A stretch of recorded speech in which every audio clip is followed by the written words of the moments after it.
This time the Muslims are threatening the creators of Southpark over, get this, the Prophet Muhammad depicted in a giant bear costume. Sure, Southpark depicted Muhammad back in 2001 without incident. Then about 4 years later on came the Danish cartoon incident, where the Islamic nations decided that their Dark Age laws about anyone who draws the Prophet Muhammad should be put to death should be enforced on the rest of the world, and in the ensuing tantrum over 100 people died worldwide. Over 100 people died because of that.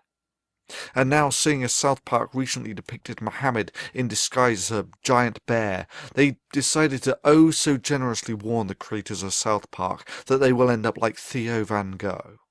You know, the unarmed guy who was cycling to work before he was shot 8 times, then stabbed and then had his head cut off, simply because he made a film critical of Islam. Bravo on a prime example of why your religion has no place in the first world.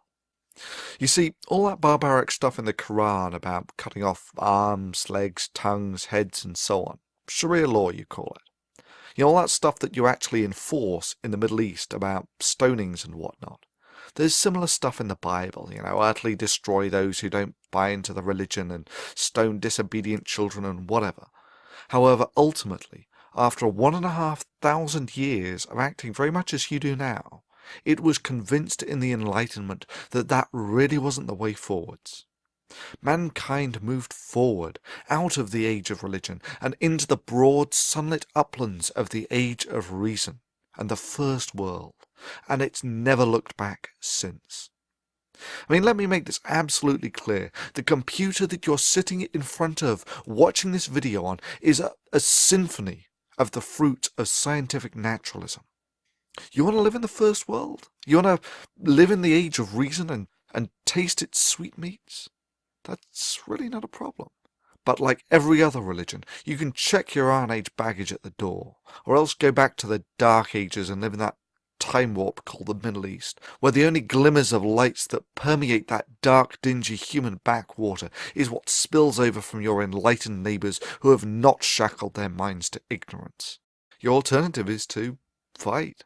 The only way the nation that has lived in the Dark Ages for 800 years can, by terrorism. We're commanded to terrorize the disbelievers, and this is a religion, like I said. You're commanded to terrorize the disbelievers? The Quran says very clearly in the Arabic language, Torhibuna. This means terrorize them. It's a command from Allah. You know, like that Van Gogh guy you killed. Yeah, stabbing and shooting an unarmed man. Yeah, that's a showcase of the virtues of Islam.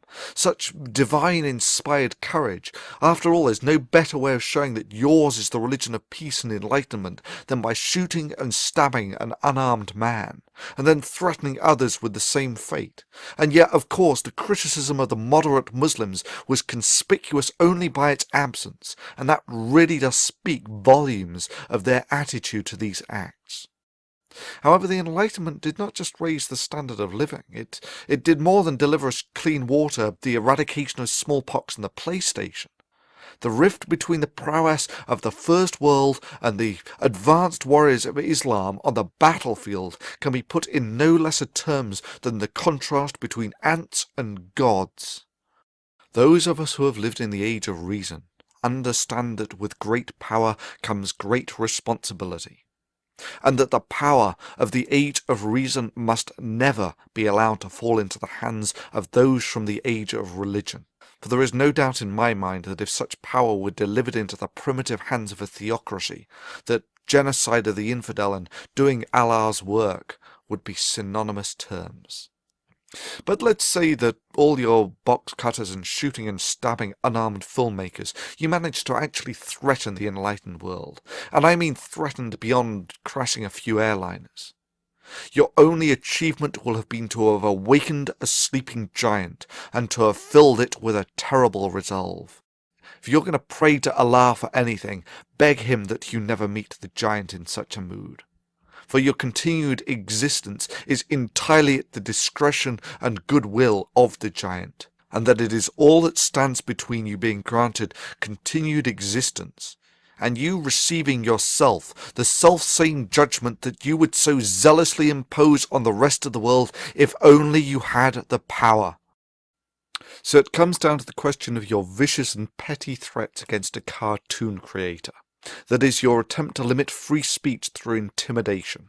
Well, I cannot speak for them, but I can speak for myself, and to those who live in the age of religion I say this. This is the blasphemy that you find so offensive. This is the Prophet Muhammad depicted as a squirrel in slow motion. I did this. Your move. Do your worst, for even your worst will serve as nothing but a catalyst to strengthen the walls of the Age of Reason, to awaken the giant. Even if you strike your hardest blow, its operationally insignificant effects will simply make us more powerful than your Dark Age minds can fathom. All you can do is set these words to resonate down the halls of eternity. You see, you cannot shoot words, you cannot behead an idea, and you cannot intimidate concepts, and if you try, the fulfillment of your worst threat will serve as nothing but an icon, written in the blood of the free, that you have no place in the first world.